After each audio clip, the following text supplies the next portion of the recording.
welcome to Movie Review Mom. I'm the mom and I do the movie reviews. And today, the movie I'm reviewing is called 13 the Musical. This musical film will be available on Netflix exclusively on August 12th, 2022.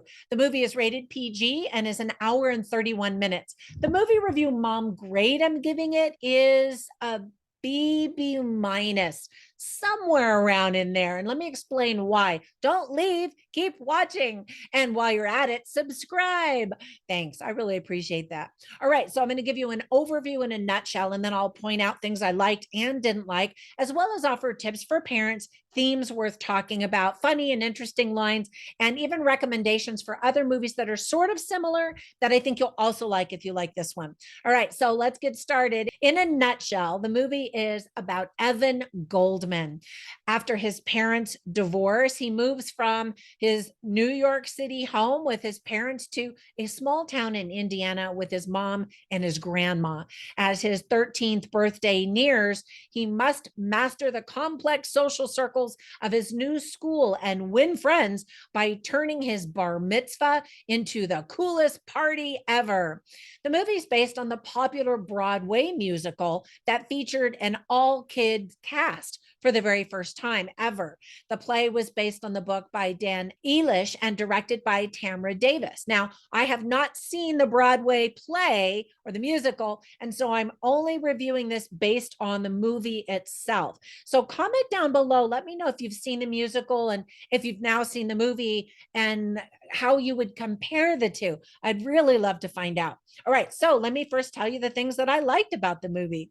So first of all, the adorable lead is Eli Golden, who does a fantastic job. I'm a new fan and I'm excited to see what else he can do. Other talented cast members include Josh Peck, Deborah Messing, Rhea Perlman, Gabriella Uhl, Jonathan Lengel, Liam Wignall, Frankie McNellis, Sheknia Mpulawana, and I'm sorry if I pronounced that name incorrectly, and many, many more. For young performers, there were some really great dancers and singers and actors. Now, not everybody crushed it, but still, they're young. And so I think that most people forgive them for not being, Academy Award winners at this age. Due to their youth, there is a lot of energy and enthusiasm in every scene. A few times, I actually felt a vibe similar to Dear Evan Hansen. That's a huge compliment. There were a few songs that kind of had not similar melodies, but similar phrasing and tone, maybe. Anyway, I love Dear Evan Hansen, so just saying. There's no big villain in the movie, but just a bunch of tweens trying to grow up and figure out who they are as they learn lessons about friendship and forgiveness and that kind of thing. It's a coming of age type of movie. And in order to help kids fall in love with the song, Netflix uploaded all of the musical numbers to its kids' YouTube channel before the movie has even premiered. So some people will say, well, that's a great idea. So kids can now sing along and it'll seem familiar when they watch the movie. On the other hand, some people are saying, well, they were probably not expecting it to be a big hit. So I don't know. They're trying to drum up some interest. I don't know. Let me tell you some of the things that I didn't quite like or thought could have been handled a little bit better. A few times you can actually see that the audio and the video don't quite sync when people are singing, and that's always distracting and disappointing. I've been a fan of Deborah Messing for many years, but I was really distracted every time that she was on screen trying to figure out what kind of plastic surgery she did to her face. Now, I've always thought she was beautiful and she didn't need to do anything to her face. I get it. It's Hollywood, especially as a woman. You've got to compete with the new younger women coming in. But still, Deborah, if you're watching this, you're beautiful. You didn't have to do anything. We love you. I didn't feel the genuine emotional beats that I was really hoping for.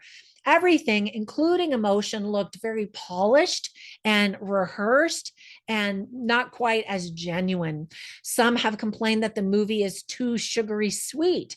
Now, while that may be true, and I do agree, is that really such a terrible thing in today's angry, cynical world?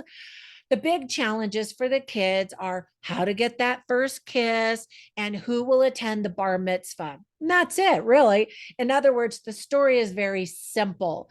And because of that, there's not a whole lot of depth that's covered. There's just kind of a light brushing on several issues, like divorce and self confidence and friendship and betrayal and that kind of stuff. Let me give you some tips for parents. There is no profanity, so yay, that's always a pleasant surprise. There are some LGBTQ kids who are represented. It's explained in the very beginning of the movie that the boy's father had an affair and now his parents are divorced. If you're not Jewish, talk to your kids about the Jewish faith and some of the customs and traditions that you'll see in the movie, predominantly that of the big bar mitzvah celebration and how it really is a big deal. It might be the equivalent of a Mexican quinceañera party, which is almost like a wedding, for 15-year-old girls as their coming out party, that kind of a thing. Some of the themes that are illustrated very well are jealousy, divorce, friendship, romance and getting that first kiss, finding yourself, forgiveness, coming of age, becoming a young man, and Jewish culture and traditions. So I always write down funny lines and interesting lines to share them with you so you can kind of get a taste for the movie. I have them all on my written review at moviereviewmom.com, but I'll share just a few of them with you right now. So, for example, there's this one character named Patrice, and she's played by Gabriella Yule.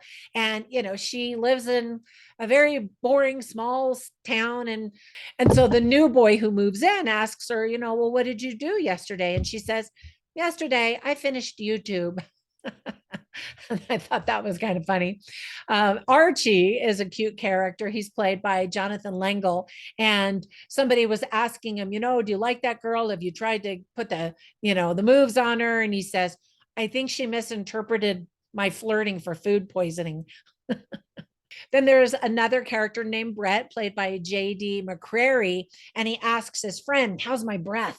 And his friend Eddie, played by Ramon Reed, says, I'm getting notes of jalapeno and bowling shoes. And then there were some very sweet and interesting and insightful lines. One is spoken again by Patrice, played by Gabriella Yule, and she says, do what's right, not easy. And I thought that should be the theme of the whole movie. And maybe it is. I mean, maybe you'll say, yeah, that really was. But it certainly is a really great lesson for kids to learn and adults, really. And another one of the themes of the lesson is making mistakes and forgiving others and forgiving yourself and taking that next step forward. And so Rhea Perlman plays the grandmom, whose name is Ruth, and she is talking to her grandson. And she says, if you push away everyone who ever makes a mistake, all who will be left is yourself. And that would be a bigger mistake. And I thought that was a really good lesson too. All right, so that's it for my review. But before we go, let me give you a recommendation for a couple of other movies that I think that are sort of similar that you'll also like. The first one is one I mentioned earlier, Dear Evan Hansen. Now that movie is about high school kids, but still finding yourself, a coming of age type of a movie where people make mistakes and you've got to explore forgiveness for yourself and for others and that kind of thing. I love the music in that one. And then another one I recently reviewed is called Sneakerella. Now that is kind of just having graduated high school and some older kids that have now started their first job, and it's a take on the Cinderella story, but it's a musical and very cute as well. Okay, that's it. I hope that if you watch this movie that you do enjoy it. Thank you so much for subscribing, and be sure and like this video. That helps to spread YouTube magic fairy dust all over my channel, and I really appreciate it. Have a fantastic day, and I'll catch you in the next one. Bye for now.